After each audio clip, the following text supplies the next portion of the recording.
जय हिंद दोस्तों, मैं दिनेश आप लोगों का बहुत बहुत स्वागत करता हूं online platform Dinesh sir Hindi वाले यूट्यूब चैनल पर। और आज हम लोग जो व्यक्तित्व के प्रश्न थे 20, उससे आगे की कहानी शुरू करते हैं और आगे के प्रश्नों को सॉल्व करते हैं। तो प्रश्न नंबर 21 आप लोगों को समझ में आ रहा होगा कि व्यक्तिगत भिन्नता पर आधारित शिक्षण विधि कौन सी है। तो इसका सही उत्तर है प्रोजेक्ट प्रणाली। सही उत्तर कौन सा है बेटा? प्रोजेक्ट प्रणाली। बाकी वीडियो भी आप लोग देख रहे होंगे और जो लोग चैनल के साथ जुड़ते जा रहे हैं वो चैनल को लाइक और सब्सक्राइब जरूर कर लीजिए, बेल आइकन को प्रेस कर लीजिए ताकि आपको नोटिफिकेशन प्राप्त हो सके। 22वां प्रश्न है व्यक्तिगत भिन्नता पर आधारित विधि नहीं है। कौन सी विधि नहीं है ये पूछा गया है। तो डेक्रोली है, विनेटिका है, किंडरगार्टन है, व्याख्यान विधि नहीं है। ये इसका सही उत्तर हो जाएगा, मतलब 4 वाला जो उत्तर है वो सही माना जाएगा। ऐसा आप लोग आंसर लगा सकते हैं। समझ गए? चौथा उत्तर जो है आपका वो सही माना जाएगा। अगले प्रश्न की तरफ रुख करते हैं। प्रश्न नंबर जो है वो है 23। प्रश्न नंबर 23 क्या कहता है कि व्यक्तिगत भिन्नता के कारण या का कारण है कौन सा? तो आनुवांशिकता, वातावरण, शारीरिक मानसिक विचारों का प्रभाव। तो इसका सही उत्तर जो है उपरोक्त सभी। आप लगा सकते हैं डी के साथ उत्तर। मिल गया होगा आप लोगों को अपने प्रश्न का उत्तर। अगले प्रश्न की तरफ चलते हैं। प्रश्न नंबर 24 क्या कहता है? किंडरगार्टन जो प्रणाली है उसके जन्मदाता कौन है? रूसो है, पेस्टालॉजी है, फ्रोबेल है या नॉन ऑफ दिस? नहीं साहब, यहाँ पर आप फ्रोबेल का नाम देख सकते हैं, है ना? तो सही आंसर जो है फ्रोबेल के साथ आप टिक लगा दीजिए, बिल्कुल सही उत्तर प्राप्त हो जाएगा। 24वां प्रश्न हो चुका है।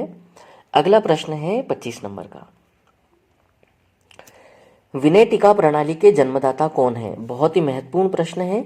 Winnetka, Carleton, Washburne, Ovide, Decroly, W.A. Burt और इनमें से कोई नहीं। तो इसका जो सही आंसर है कार्लटन वॉसवर्न है। 25 का सही आंसर क्या है? ए। अगले प्रश्न की तरफ चलते हैं। प्रश्न नंबर 26 क्या कहता है कि निम्नलिखित में से किस मनोवैज्ञानिक ने व्यक्तिगत भिन्नताओं की उत्पत्ति में आनुवांशिकता की भूमिका को सर्वाधिक महत्व दिया है? वॉटसन ने, गॉल्टन ने, बिने ने या वुंट ने? तो 26 का उत्तर है गॉल्टन ने।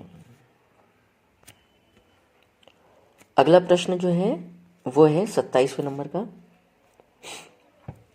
आप लोग बहुत अच्छे से CTP की क्लासेस अटेंड कर रहे हैं। जो लोग नए जुड़ते जा रहे हैं वो चैनल को सब्सक्राइब कर लीजिए, लाइक कर लीजिए, बेल आइकन को प्रेस कर लीजिए ताकि आपको नोटिफिकेशन प्राप्त हो सके। और आज मैंने जो है सुबह वाली क्लास में आप लोगों को महत्वपूर्ण बिंदुओं में से एक जो कि WTO वर्ल्ड ट्रेड ऑर्गेनाइजेशन का कंप्लीट वीडियो बना कर दिया है, तो आप लोग एक बार ज़रूर देखिएगा। प्लेलिस्ट में जाइए, आपको बहुत सारी काम की चीज़ें आपको मिलेगी। प्रश्न नंबर 27 क्या कहता है? 27 ये कहता है कि मानव जाति में वे कौन से व्यक्तिगत निर्धारक तत्व होते हैं जो मानव जाति की विविधता को बताते हैं? पर्यावरण का अंतर, आनुवांशिकता का अंतर, आनुवांशिकता व पर्यावरण की अंतःक्रिया या इनमें से कोई नहीं?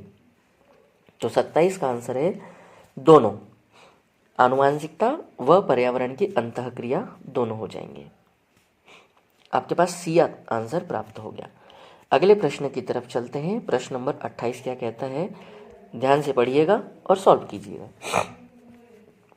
मनोवैज्ञानिक ने छात्रों की क्षमताओं एवं भिन्नताओं का विश्लेषण करके शिक्षा के विकास में योगदान दिया है। उपर्युक्त मत है निम्न में से किसका है?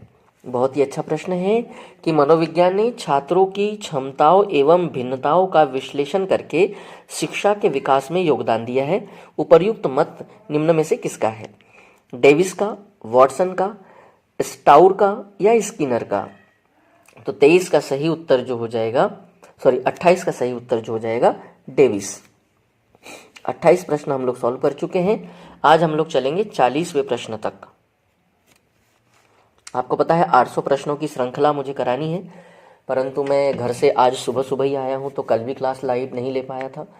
आज मुझे उज्जैन निकलना है तो शायद आज भी नहीं ले पाऊँगा, इसलिए मैं आप लोगों को वीडियो ऐसे अपलोड करके दे रहा हूँ, रिकॉर्डेड वीडियो दे रहा हूँ। तो कृपया पढ़िएगा ज़रूर, और जब हम लोग लाइव जुड़ेंगे तब लाइव भी जुड़िएगा। अपने विचार निम्नलिखित में से कौन सा एक व्यक्तिगत भिन्नता का कारण नहीं है? आपके विचार में निम्नलिखित से कौन सा एक व्यक्तिगत भिन्नता का कारक नहीं है? 29 का देखिएगा, जाति, वातावरण, जनसंख्या, लैंगिक भिन्नता। जबकि जाति भी होती है, वातावरण भी होता है, लैंगिक भेद भी होता है, जबकि जनसंख्या नहीं होगी। तो सही आंसर जो है वो प्राप्त हो गया आपको सी, मतलब 3 नंबर। अगले प्रश्न की तरफ रुख करते हैं, प्रश्न नंबर 30। बालकों में पाई जाने वाली जन्मजात भिन्नताओं के लिए उत्तरदायी प्रमुख कारण कौन सा है? पर्यावरण, वंशानुक्रम, समाज या जाति धर्म? तो सही उत्तर जो हो जाएगा वो वंशानुक्रम के साथ आपको जाना चाहिए, और ये शायद ये प्रश्न एक बार और आ चुका है। तो सही उत्तर हो जाएगा वंशानुक्रम। अगले प्रश्न की तरफ रुख करते हैं, प्रश्न है 31। बालकों में प्रायः शैक्षिक उपलब्धि के संबंध में भी व्यक्तिक भिन्नताएं पाई जाती हैं। इसके क्या कारण हो सकते हैं?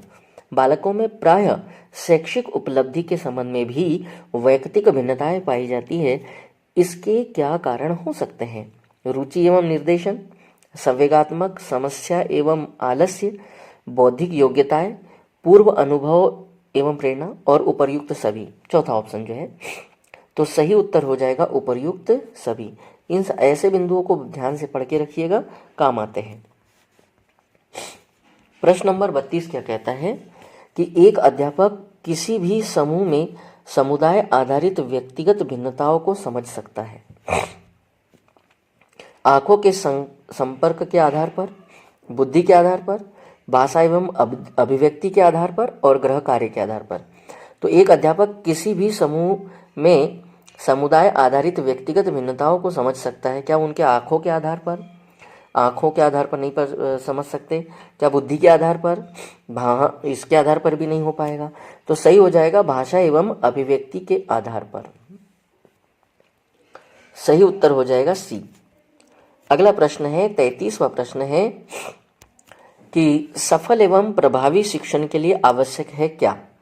व्यक्तिगत भिन्नताओं का ज्ञान, अपने वेतन का ज्ञान, सहकर्मी की योग्यताओं का ज्ञान, और उपरोक्त सभी चीजों का ज्ञान। तो 33 का जो उत्तर है वो है व्यक्तिगत भिन्नताओं का ज्ञान आपके पास होना चाहिए।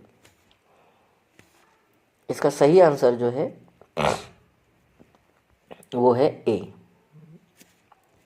अगले प्रश्न की तरफ रुख करते हैं, प्रश्न नंबर 34। किसी बालक में व्यक्तिगत भिन्नता का कारण नहीं है। क्या कारण नहीं हो सकता? 34 का आंसर देखिएगा, वंशानुक्रम भी होता है, वातावरण भी होता है, परिपक्वता भी होता है, इसलिए आंसर आपके पास बचा नन ऑफ दिस। मतलब ये तो सभी व्यक्तिगत भिन्नता के प्रमुख कारक होते हैं, इसमें कोई ऐसा कारक है ही नहीं जो नहीं है, इसलिए सही उत्तर जो हो गया वो हमारे पास डी के साथ चला गया। समझ रहे होंगे आप लोग, सही उत्तर क्या है? डी। अगले प्रश्न की तरफ चलते हैं, प्रश्न नंबर 35। कुछ ही प्रश्न शेष रह गए, आप लोग बहुत अच्छे से सॉल्व कीजिएगा इनको, और कमेंट जरूर करिएगा जब भी उत्तर देने का मन हो। किसी बालक की आयु में वृद्धि होने के साथ साथ उसमें उत्पन्न होने वाली व्यक्तिगत भिन्नताओं का प्रमुख कारण क्या है? शारीरिक विकास, संवेगात्मक विकास, मानसिक विकास, ये सभी। तो 35 का उत्तर हो जाएगा ये सभी, डी उत्तर हो गया। अगला प्रश्न देखिए, अध्यापक बालकों के व्यक्तिगत भेदभाव को किसके द्वारा सबसे उपयुक्त ढंग से माप सकता है? विद्यार्थियों से निबंध लिखवाकर, मनोवैज्ञानिक परीक्षण द्वारा, विद्यालय के परीक्षाओं के परिणाम देखकर, और विद्यार्थियों को वाद विवाद प्रतियोगिता में भाग ले। तो 36 का सही उत्तर हो जाएगा मनोवैज्ञानिक परीक्षण द्वारा। इसका सही उत्तर हो जाएगा 2। 37 नंबर का प्रश्न है, मानव स्वभाव में व्यक्तिगत भिन्नता पर निम्नलिखित में से किसका प्रभाव पड़ता है? अंतरासर्गी ग्रंथियों का, शरीर रसायन का, सामाजिक सांस्कृतिक पर्यावरण का और उपर्युक्त सभी। तो 37 का आंसर हो जाएगा जो हमारी अंतःसर्गी जो ग्रंथियां है उसका भी प्रभाव पड़ता है, शारीरिक रसायन का भी प्रभाव पड़ता है और सामाजिक सांस्कृतिक पर्यावरण का भी प्रभाव पड़ता है। तो सही उत्तर की जो प्राप्ति हो गई वो हो गई डी। 2-3 प्रश्न और रह गए हैं, ध्यान से पढ़िएगा और सॉल्व कीजिएगा। व्यक्तिगत भेदभाव को ज्ञात करने की विधि कौन सी है व्यक्तिगत के लिए? तो व्यक्तिगत के लिए 38 का आंसर जो हो जाएगा बुद्धिमापक परीक्षण, ये भी हो सकता है, ज्ञानार्जक मापक परीक्षा ये भी हो सकता है, व्यक्तिगत मापक एवं संवेगात्मक परीक्षाएं ये भी हो सकता है और उपरोक्त सभी। तो सही उत्तर हो जाएगा डी। अगले प्रश्न की तरफ चलते हैं कि मानसिक विभेद के अंतर्गत नहीं आता है स्वभावगत भेद, रुचि संबंधित भेद, आंतरिक भेद, शारीरिक संरचना संबंधित भेद। तो मानसिक भेद में नहीं आता जो है वो हो जाएगा आपका डी होना चाहिए इसका सही उत्तर। बिल्कुल सही। शारीरिक संरचना कैसे आएगी, है ना, ये तो मानसिक भेद नहीं होगा ना।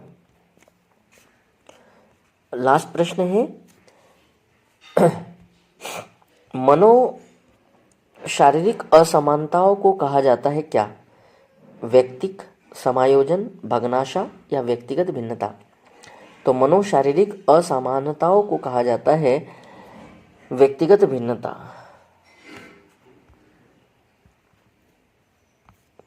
सही आंसर हो जाएगा डी। तो कैसे लगे आप लोगों को प्रश्न, एक बार जरूर कमेंट करिएगा। आज के लिए इतना ही। अगले फिर किसी वीडियो में हम लोग बहुत अच्छी खास जानकारियों के साथ आपके साथ उपस्थित होंगे। आज के लिए इतना ही। जय हिंद, जय भारत।